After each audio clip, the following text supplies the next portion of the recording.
Welcome to Ancient Relics Keeper, where forgotten civilizations, unexplained wonders, and ancient secrets come back to life.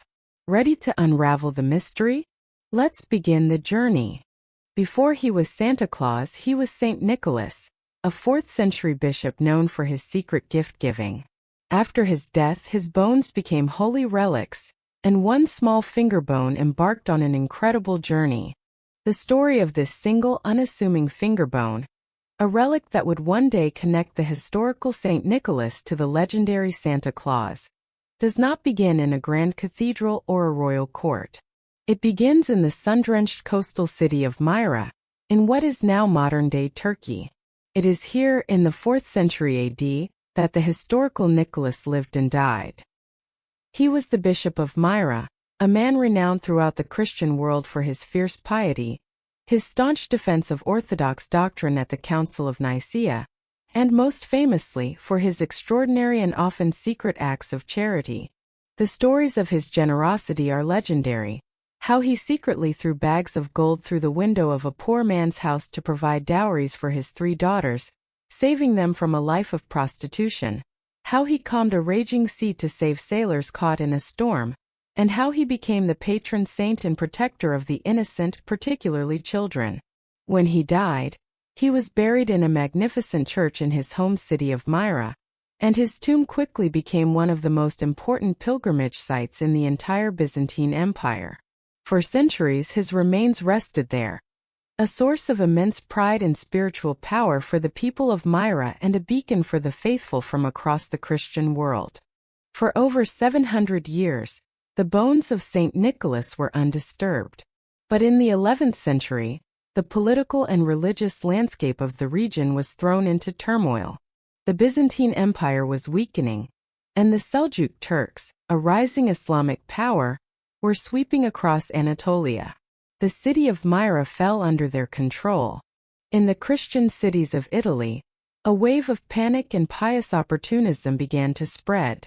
The Italian city-states, particularly maritime powers like Venice, Genoa, and Bari, were engaged in fierce competition with each other, not just for trade routes, but for spiritual prestige. And the greatest prize in the world of spiritual prestige was the possession of a powerful holy relic, especially the body of a major saint. A famous relic could transform a city into a major pilgrimage destination, bringing in immense wealth, political influence, and most importantly, divine favor. As news of the turmoil in Myra spread, the sailors and merchants of Bari, a port city in southern Italy, saw an opportunity that was too great to ignore. They convinced themselves that the sacred bones of Saint Nicholas, their beloved patron saint of sailors, were in danger of being desecrated by the infidels. They decided to launch a daring mission, an act that they saw as a holy rescue, but that others would see as a brazen theft. In the year 1087, a fleet of 3 ships carrying 62 sailors from Bari set sail for Myra. Their mission was clear: to acquire the body of Saint Nicholas and bring it back to their home city. When they arrived, they found the city in a state of confusion, with a small Greek garrison and only a handful of monks guarding the saint's tomb. The sailors from Bari went to the church and made their intentions known. The monks, horrified, tried to resist, but they were vastly outnumbered. The Italian sailors, a mixture of hardened seafarers and pious adventurers, broke into the tomb. The sarcophagus was sealed, but they smashed it open with a hammer. Inside they found the skeletal remains of the saint, which, according to the accounts, were swimming in a fragrant, oily liquid known as manna or myrrh, a sign of the saint's miraculous power. Working quickly, they gathered up the majority of the bones, wrapped them in a silken cloth, and raced back to their ships, leaving behind only small fragments and the liquid-filled sarcophagus. They then set sail for home. When the sailors returned to Bari with their holy cargo, the city erupted in celebration. They had succeeded in their sacred heist. The bones of one of the most beloved saints in Christendom were now theirs. A magnificent new basilica was quickly constructed to house the relics, and the Basilica di San Nicola in Bari became an instant, major pilgrimage site. attracting visitors from all over Europe. The translation, as the moving of relics is called, was a massive success, catapulting Bari to the forefront of religious importance. But this event also had another crucial consequence. It created a relic fever for St. Nicholas. The story of the miraculous bones in Bari spread like wildfire, and suddenly every king, prince, and bishop in Europe wanted a piece of the action. The demand for relics of St. Nicholas skyrocketed. And while the sailors of Bari had taken the majority of the skeleton, they had not taken all of it. The Venetians, not to be outdone by their rivals, would later mount their own expedition and claim to have recovered the remaining fragments. This created a situation where small pieces of the saints beneath a fragment of a rib, a tooth, or a piece of a finger began to circulate throughout Europe, becoming some of the most precious and sought-after relics of the Middle Ages. And it is here, in the chaotic aftermath of the Great Relic Heist of 1087, that the specific journey of our single finger bone begins. The story of this particular bone now shifts northward, away from the warm Mediterranean and into the cold, turbulent world of Northern Europe, a world that had just been reshaped by one of the most famous and consequential events in all of history, the Norman conquest of England.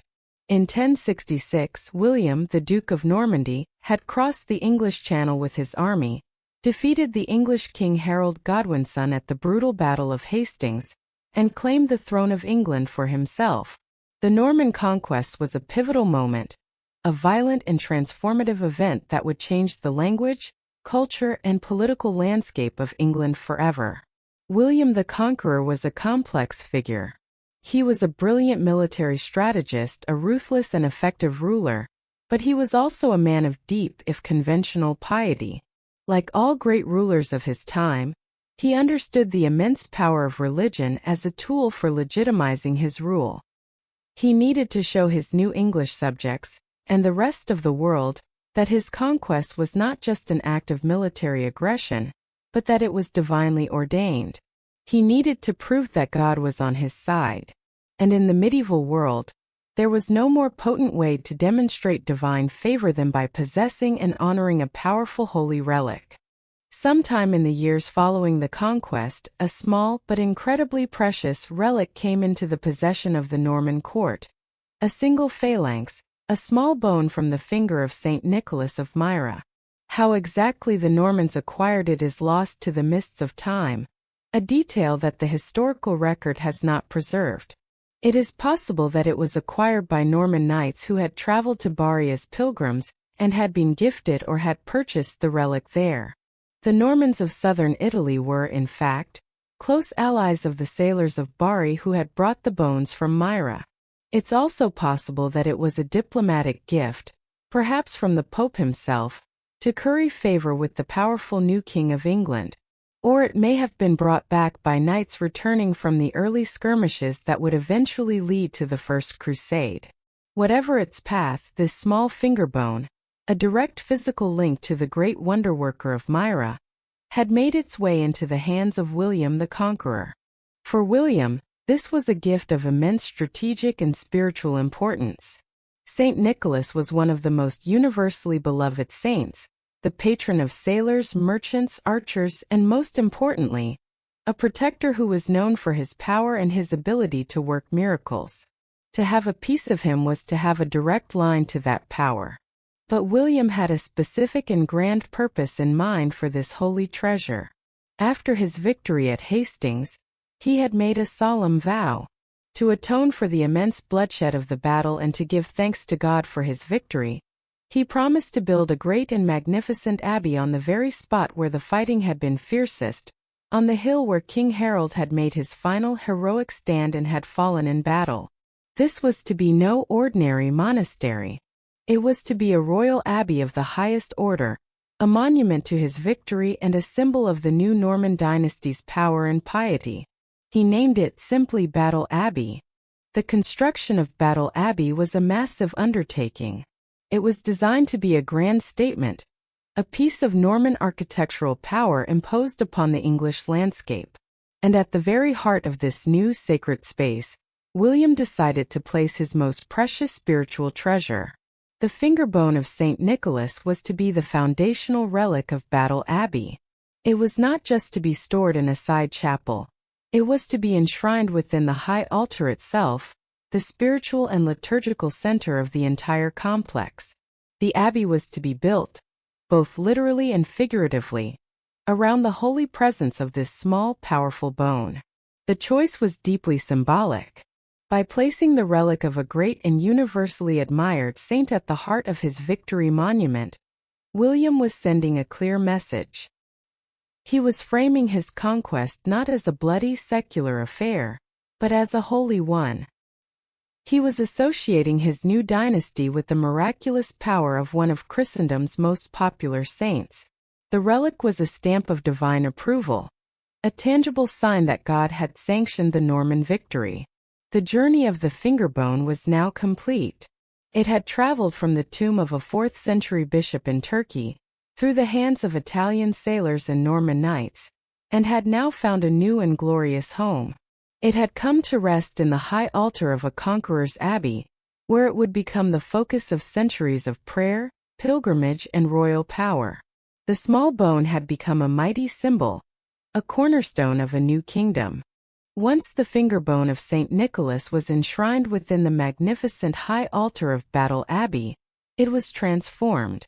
It was no longer just a piece of a long-dead bishop. It had become an object of immense power, a spiritual magnet that would radiate influence across England for the next 4.5 centuries. In the medieval world, a holy relic was not a mere historical curiosity. It was a living, active presence. It was a conduit through which the power of a saint could flow from heaven down to earth. It was a focal point for faith, a source of miracles, and an engine of both spiritual and economic life. The small finger bone at Battle Abbey was no exception. Its presence turned the abbey from a simple war memorial into one of the most important religious centers in Norman England. Its power manifested itself in 3 distinct but interconnected ways. It created a bustling center of pilgrimage. It fueled a unique and joyous festival that would lay the groundwork for our modern Christmas. And it served as a potent symbol of royal authority for a new and ambitious dynasty. The first and most immediate effect of the relic's presence was the creation of a major new pilgrimage destination. Pilgrimage was a central part of medieval life. In a world with no modern medicine, with constant warfare, and with a deep and abiding fear of eternal damnation, people from all walks of life would undertake long and often perilous journeys to visit the shrines of the saints. They came seeking a cure for a crippling illness, protection for a loved one on a dangerous journey, forgiveness for their sins, or simply to be in the physical presence of holiness. The saints were seen as powerful intercessors in the court of heaven, and their relics were the telephone lines through which one could make a direct appeal. The more powerful the saint, the more potent the relic, and the more popular the shrine. And there were few saints more popular or more widely trusted than St. Nicholas. Battle Abbey, with its direct physical link to the great wonder-worker of Myra, quickly became a key stop on the English pilgrimage circuit. People from all over the kingdom, from humble farmers to wealthy merchants and powerful nobles, began to make their way to the Sussex countryside. They came to kneel before the high altar, to pray in the presence of the finger bone, and to ask for the saint's powerful intervention in their lives. The monks of Battle Abbey, who were the custodians of the relic, recorded numerous stories of the miracles that were said to have occurred there. The accounts tell of sick children who were brought to the abbey on the verge of death, and who made miraculous recoveries. They tell of sailors caught in storms on the English Channel who prayed to the relic at Battle Abbey and found their way safely to shore. They tell of barren women who prayed for a child and soon conceived. Whether these stories were true or were embellished by the monks to promote their abbey is impossible to know. But for the medieval mind, they were proof of the relic's power. The finger bone was active. It was working. This influx of pilgrims had a profound economic impact on the abbey and the surrounding area. Pilgrims needed places to eat, places to sleep, and they would buy souvenirs and make donations to the church. A thriving town grew up around the abbey walls, a town whose entire economy was built on servicing the needs of the thousands of visitors drawn there by the relic. The abbey itself grew incredibly wealthy and powerful, its lands expanding and its political influence growing. But the pilgrimage was more than just an economic engine, it was a cultural one. It brought people together from different parts of the country, sharing stories, news, and a common sense of faith. The fingerbone of St. Nicholas had turned the site of a bloody battle into a place of hope, healing, and communal devotion. It had sanctified the ground, transforming a memory of war into a beacon of faith.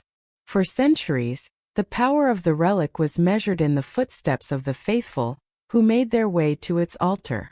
The second, and perhaps most charming, legacy of the relic's power was its central role in fostering a unique medieval festival, a tradition that directly connects the historical St. Nicholas to the jolly, gift-giving figure of Santa Claus we know today. This was the festival of the Boy Bishop, a joyous and riotous celebration held each year on St. Nicholas's Day, December 6. The cult of St. Nicholas was, from its very beginning, deeply associated with children. He was their patron saint, their special protector. The most famous stories about him involved saving children from harm or providing for them in their time of need. The Festival of the Boy Bishop was a way of honoring this special relationship in a lively and theatrical way. The tradition was celebrated in cathedrals and major churches all across Europe, but at Battle Abbey, with its potent Nicholas relic, it would have been celebrated with particular enthusiasm. On the eve of St. Nicholas's Day, the choir boys of the abbey would hold an election. They would choose one of their own number, usually the smallest or the youngest, to be the boy bishop. For the duration of the festival, which could last for several days, this child was given all the authority and trappings of a real bishop. He would be dressed in miniature bishop's vestments, complete with a mitre and a tiny crozier. He would be seated on the bishop's throne in the church and would lead the other children, dressed as his miniature priests, in a parody of the church services. He would give a sermon, lead processions, and dispense blessings to the crowds that gathered to watch. The real, adult bishop and clergy would, in a playful reversal of roles, have to obey the commands of the child. It was a world turned upside down, a brief sanctioned period of misrule and fun, a moment when the smallest and least powerful members of society were elevated to the highest position of authority. But the most important part of the Boy Bishop Festival was the giving of gifts. In honor of St. Nicholas's legendary generosity, and his secret gift-gifting to the three poor daughters, it became a tradition for adults to give small gifts to children on this day. These were not the lavish, commercialized presents of a modern Christmas. They were often simple things: a coin, a piece of fruit, a small wooden toy, or a sweet treat. The gifts were given to celebrate the innocence of childhood and to emulate the charitable spirit of the saint. The boy bishop and his retinue would often go from house to house, collecting these gifts and redistributing them to the poorer children of the community. Here, in this medieval English festival, fueled by the reverence for the relic at Battle Abbey, we can see the direct, historical roots of our modern Christmas traditions. We have a saint named Nicholas, a specific day in early December, and a focus on giving gifts to children. The figure of the boy bishop, a child elevated to a position of magical authority for a day, can even be seen as a distant ancestor of the elves in Santa's workshop. This tradition was incredibly important. It cemented the image of Saint Nicholas in the popular imagination not just as a powerful miracle-working saint for adults, but as a kind, gentle, and generous figure who was the special friend of children. It was this aspect of his personality, this association with joy, childhood, and secret gift-giving, that would survive and evolve over the centuries. While the powerful miracle-working aspect of his cult would fade with the Protestant Reformation, this gentler, more festive image would endure. It would later be carried by Dutch settlers to the New World in the form of Sinterklaas, and would eventually merge with other folk traditions, like the English Father Christmas, to create the single, iconic figure of Santa Claus. The small finger bone resting in the altar at Battle Abbey was a physical anchor for this tradition in England. It was a constant reminder of the saint's story, a holy battery that powered the annual celebration of his generosity, and in doing so, it helped to plant the seeds that would one day blossom into one of the most beloved legends in the entire world. The third and final manifestation of the relic's power was more worldly, but no less significant. It was a potent symbol of political power and royal authority for the new Norman dynasty. For William the Conqueror and his successors, possessing the fingerbone of St. Nicholas was a major political and propaganda coup. In the medieval world, politics and religion were inextricably intertwined. A king's right to rule was not just based on his military strength or his bloodline. It was based on the concept of divine right. A king was God's chosen representative on earth, and he needed to constantly reinforce this idea in the minds of his subjects. Holy relics were one of the most powerful tools for doing so. By housing this major relic in his personal Victory Abbey, William was making a powerful statement. He was publicly aligning his new dynasty with one of the most respected saints in Christendom. The message was clear. Saint Nicholas, the great miracle worker, approved of the Norman conquest. God had chosen the Normans to rule England, and the presence of this holy object was the proof. It was a physical endorsement from heaven. This was incredibly important for a new foreign-born dynasty trying to legitimize its rule over a conquered and often resentful Anglo-Saxon population. It helped to sanctify their power, to lift it from the realm of mere military force into the realm of sacred destiny. The relic also served as a tool of royal ceremony. Whenever the Norman kings would visit Battle Abbey, they would pay special reverence to the relic. They would make lavish donations to its shrine, and they would hold court in the shadow of its power. These royal visits were carefully staged events, designed to be witnessed by the great nobles and bishops of the realm. They were a form of political theater, a public performance that demonstrated the king's piety and his special relationship with the saint.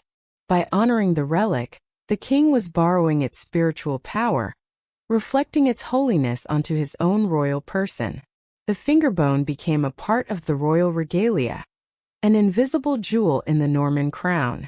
Furthermore, the relic's power extended to the battlefield. Saint Nicholas was the patron saint of soldiers and archers.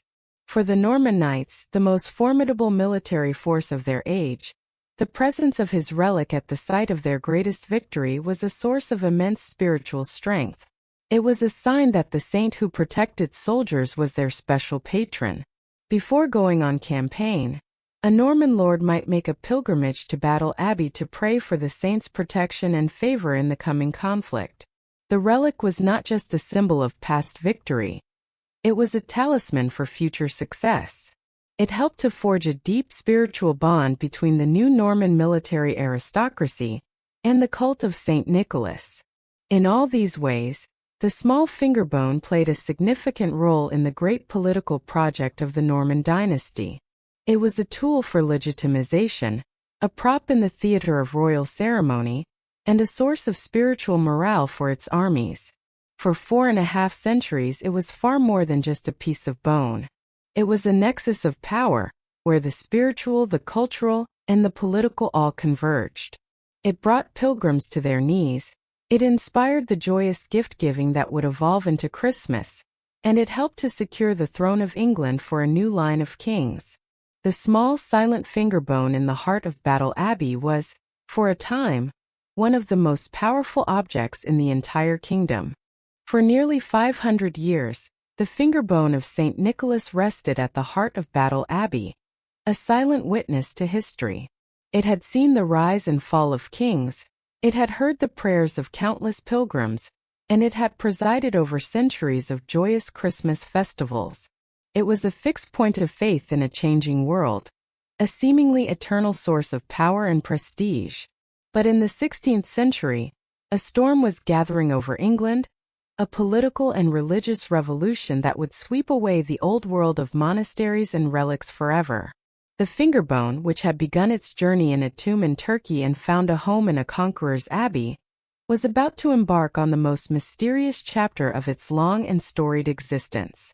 It was about to vanish from the pages of history, becoming a lost treasure, a ghost of a forgotten faith, only to be rediscovered centuries later through a stroke of incredible luck and the power of modern science. The storm that would seal the fate of Battle Abbey and its precious relic was the English Reformation. In the 1530s, King Henry VIII, famously in need of a male heir and infatuated with Anne Boleyn, broke away from the authority of the Pope in Rome and declared himself the supreme head of the Church of England. This was not just a political maneuver. It triggered a profound religious transformation. One of the central tenets of the new Protestant faith was a rejection of what it saw as the superstitions and idolatry of the old Catholic Church. And there was nothing more superstitious, in the eyes of the Reformers, than the cult of saints and the veneration of holy relics. To them, these bones and artifacts were not conduits of divine power. They were frauds, trinkets used by a corrupt church to dupe the faithful and fill its coffers. They were symbols of a misguided faith that had to be eradicated. John Calvin, one of the great architects of the Reformation, wrote scathingly about the relic trade, mocking the sheer number of bones attributed to saints, famously quipping that if all the alleged fragments of the true cross were gathered together, they could build a ship. This was the intellectual climate, one of deep skepticism and outright hostility towards the physical objects that had defined medieval faith. This new religious fervor, combined with the king's desperate need for money to fund his wars and his lavish court, led to one of the most dramatic and destructive acts in English history, the dissolution of the monasteries. Between 1536 and 1540, Henry's agents, led by the ruthlessly efficient Thomas Cromwell, swept across the country, systematically closing down and dismantling over 800 monasteries, abbeys, and priories. These ancient institutions, which had been the centers of learning, charity, and spiritual life for 1,000 years, were stripped of their wealth and power. Their vast lands were seized by the crown and sold off to loyal nobles. Their magnificent buildings were plundered for their lead, their timber and their stone, and their sacred treasures, their golden chalices, their illuminated manuscripts, and of course their holy relics were confiscated. Battle Abbey, as one of the wealthiest and most famous abbeys in the kingdom, was a prime target. In 1538, the king's commissioners arrived at its gates with an order of suppression. The last abbot, John Haymond, and his few remaining monks had no choice but to surrender their home. The abbey was officially dissolved. What followed was an act of systematic, state-sanctioned cultural vandalism. The great church, which had stood for nearly 500 years as a monument to the Norman conquest, was rendered unusable. Its bells, which had called generations to prayer, were melted down for scrap metal. Its magnificent stained glass windows were smashed. Its stone roof was stripped of its lead, which was melted into ingots and carted away. Exposed to the elements, the glorious church began to crumble. Its stone was taken away to be used in the construction of local manors and farmhouses. The site of England's most decisive battle was turned into a quarry. And in the midst of this state-sanctioned destruction, the sacred treasures of the abbey were seized. The golden vessels, the embroidered vestments, and everything of monetary value were packed up and sent to the king's treasury in London. And what of the relics? For the reformers, these were objects of particular scorn. The official policy, laid out in Cromwell's injunctions, was to take away, utterly extinct and destroy, all shrines, covering of shrines, tables, candlesticks, trindles or rolls of wax, pictures, paintings, and all other monuments of feigning, superstition, and hypocrisy. The relics were to be publicly exposed as frauds and then destroyed, often in public bonfires, to demonstrate their powerlessness to the populace. The famous shrine of St. Thomas Becket at Canterbury, one of the most popular pilgrimage sites in all of Christendom, was broken apart, its immense treasures confiscated, and the saint's bones reportedly burned. In this whirlwind of destruction and iconoclasm, the finger bone of St. Nicholas simply disappears from the historical record. There is no official document that tells us its specific fate. Was it found by the king's commissioners, catalogued as a piece of superstition, and taken to London, only to be unceremoniously destroyed along with countless other relics? This is perhaps the most likely scenario. It would have been just one small bone among thousands, its individual story lost in the great bonfire of the old faith. Or did a more romantic and clandestine fate await it? It is a compelling image to imagine one of the last monks of Battle Abbey, a man like the abbey's treasurer Thomas Bede, seeing the destruction coming. Perhaps under the cover of darkness in the final days before the commissioners arrived, he pried the ancient reliquary from its place in the high altar, a place it had occupied since the time of William the Conqueror. Knowing that the abbey was doomed, he might have smuggled the small bone out, wrapped in a simple cloth, and entrusted it to a loyal Catholic family in a nearby village, a family who would hide it and pass it down through the generations, waiting for a time when the old faith could be safely practiced again. This too is a possibility. The quiet heroism of those who tried to save pieces of England's Catholic heritage from the Reformation is a well-documented part of the story. A third possibility is more mundane, but equally plausible. In the frenzy of the looting, with workmen tearing the church apart, it's possible the relic was simply overlooked or stolen by a local man, not for its holiness, but in the mistaken belief that its ancient reliquary was made of precious metal. He might have broken it open, found only a worthless bone inside, and discarded it in a field or a ditch. We simply do not know. The trail goes cold in 1538. For the next 4.5 centuries, the finger bone of St. Nicholas was lost. It became a ghost, a historical footnote, a treasure that was presumed to have been destroyed in the great cultural purge of the English Reformation. The story, it seemed, was over. For the next 450 years, the world moved on. Battle Abbey fell into ruin, its crumbling walls becoming a picturesque tourist attraction, a romantic symbol of a bygone age. The cult of St. Nicholas faded in Protestant England, replaced by new traditions and the secular figure of Father Christmas. The story of the finger bone was forgotten, known only to a handful of specialist historians and antiquarians who might read about it in the medieval chronicles of the abbey. And so it would have remained, a closed chapter in a forgotten book, if not for a chance discovery in the 1990s, a moment of pure serendipity that would bring the mystery roaring back to life. The story now shifts from the grand stage of national history to the quiet, dusty corners of a small, unassuming parish church. The Church of St. Peter's in the village of Folkeington, Sussex, is a lovely but unremarkable Norman-era church, not far from the ruins of Battle Abbey. A local historian and amateur archaeologist named Tim Tattenbrown, a man with a deep passion for the hidden histories of local churches, was exploring the building, studying its architecture and sifting through its old records and forgotten spaces. While looking through the church's belongings, he came across an old, battered chest, the kind that might hold old hymn books or discarded clerical vestments. Inside, among various pieces of forgotten church paraphernalia, his eyes fell upon a small, unassuming lead box. It was a simple casket crudely made, about the size of a modern jewelry box. It was heavy for its size and clearly very old.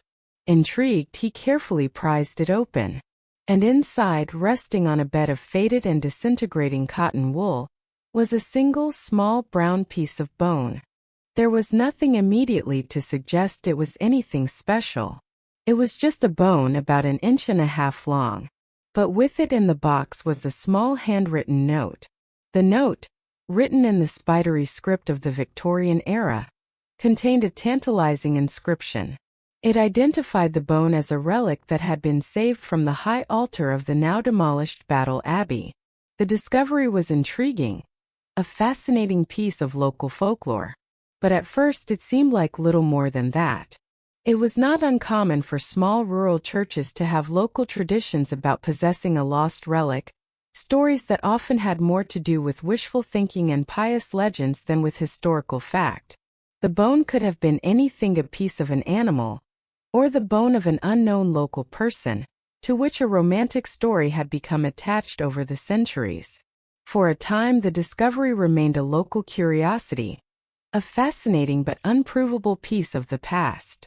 The bone was eventually given to another larger church, the parish church of St. James the Less in the nearby town of Uckfield, for safekeeping, where it again sat in relative obscurity, its incredible potential story known to only a few. But the story was too good to be forgotten completely. The possibility, however remote, that this could be the long-lost relic of St. Nicholas continued to fascinate local historians and enthusiasts. The breakthrough came years later in the 2010s. A group of researchers, part of an international project based at Oxford University, heard about the Uckfield bone. This team, known as the St. Nicholas Barry Oxford Project, was using modern scientific techniques to study the various bones around the world that were claimed to belong to the saint. They had already analyzed the main collection of relics in Bari, Italy, and a separate collection in Venice. Their goal was to use science to try and piece together a virtual skeleton of Nicholas and to determine, once and for all, if any of the relics could be authentic. They were on a quest to find the historical man behind the myth. When they learned of the bone in Uckfield and its tantalizing connection to Battle Abbey, they knew they had to investigate. The researchers, led by Professor Tom Hyam and Dr. Georges Kazan, approached the parish priest in Uckfield, Father Peter John Gadsden, and asked for permission to have the small, forgotten bone scientifically tested. This was a significant request. For a church, a potential relic is a sacred object, not a scientific specimen. But Father Gadsden, intrigued by the possibility of solving a 500-year-old mystery, agreed. The small bone was carefully packed and sent on the next stage of its incredible journey, from a quiet English church to one of the world's leading centers for archaeological science, the Oxford University Radiocarbon Accelerator Unit.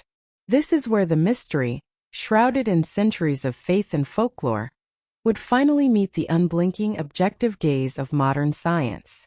The team at Oxford was tasked with answering one simple question: how old was the bone? They would use the technique of radiocarbon dating, a method that can determine the age of organic material by measuring the decay of the carbon-14 isotope within it. In the past, this process required a relatively large sample, which would have meant destroying a significant portion of the precious bone. But the Oxford lab was equipped with an accelerator mass spectrometer, a highly advanced machine that can produce incredibly precise results from even the tiniest of samples. The scientists took a sample from the bone that was so small, it was barely visible to the naked eye, ensuring that the potential relic would remain almost entirely intact.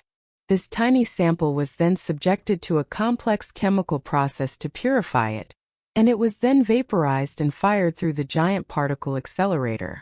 The machine would count the individual carbon-14 atoms, allowing the team to calculate the bone's age with remarkable accuracy. The team and the world then had to wait for the results. The question hung in the air. Would this just be another piece of medieval folklore? A random bone with a fanciful story attached? Or could it be something more? When the results came back, they were nothing short of astonishing. The scientific analysis concluded with a high degree of certainty that the bone dated to the 4th century AD.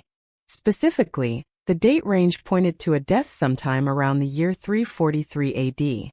This was the exact historical period in which St. Nicholas of Myra was known to have lived and died. He is believed to have died on December 6th, in a year somewhere in the mid-4th century. The scientific dating perfectly matched the historical timeline of the saint. This was a stunning and completely unexpected result. For the first time ever, a bone fragment in England that was reputed to be a relic of St. Nicholas had been scientifically dated to the correct historical period. The story that had seemed like a fanciful piece of local folklore suddenly had a solid scientific foundation. This discovery sent a shockwave through the worlds of history, archaeology, and theology. It was not absolute proof, of course. The carbon dating proved that the bone was from a man who died in the 4th century, but it couldn't prove that the man's name was Nicholas. However, the chain of evidence was now incredibly strong. You had a bone, dated to the precise time of St. Nicholas. This bone was found with a note linking it to Battle Abbey, an abbey that was historically known to have possessed a relic of St. Nicholas. And the abbey itself was founded by William the Conqueror, whose Norman allies were directly connected to the Italian sailors who had brought the saint's bones to Europe in the first place. The story, which had once been a series of disconnected legends, now formed a plausible, coherent historical narrative, supported by hard scientific data. The researchers were ecstatic. They had taken a lost, forgotten object, a piece of magical superstition from the Middle Ages, and had used the most advanced science of the 21st century to demonstrate that it was, in all likelihood, authentic. The Uckfield bone was not just any bone. It was very likely the lost finger bone of Battle Abbey, and therefore a genuine relic of the historical St. Nicholas. The rediscovery and verification of this single finger bone is a remarkable story in itself. It is a tale of how history can be lost and then found again in the most unexpected of places. It shows how a seemingly insignificant object, hidden away in a forgotten church chest, can hold the key to a 500-year-old mystery. And it is a powerful testament to the way modern science can be used to illuminate the past, to test the claims of ancient legends, and to bridge the gap between faith and fact. The journey of the finger bone, which began in a bishop's tomb and was defined by a conqueror's power, had now entered a new chapter, a chapter of scientific discovery. The lost relic had been found, and its silent 1,700-year-old story could finally be told once more. The journey of this small bone connects a Turkish bishop, a Norman king, and our modern Santa Claus. It is a story of faith, power, and a lost relic miraculously rediscovered. If the past still whispers to you, don't forget to like, share, and subscribe. Ancient Relics Keeper, because some mysteries were never meant to be buried.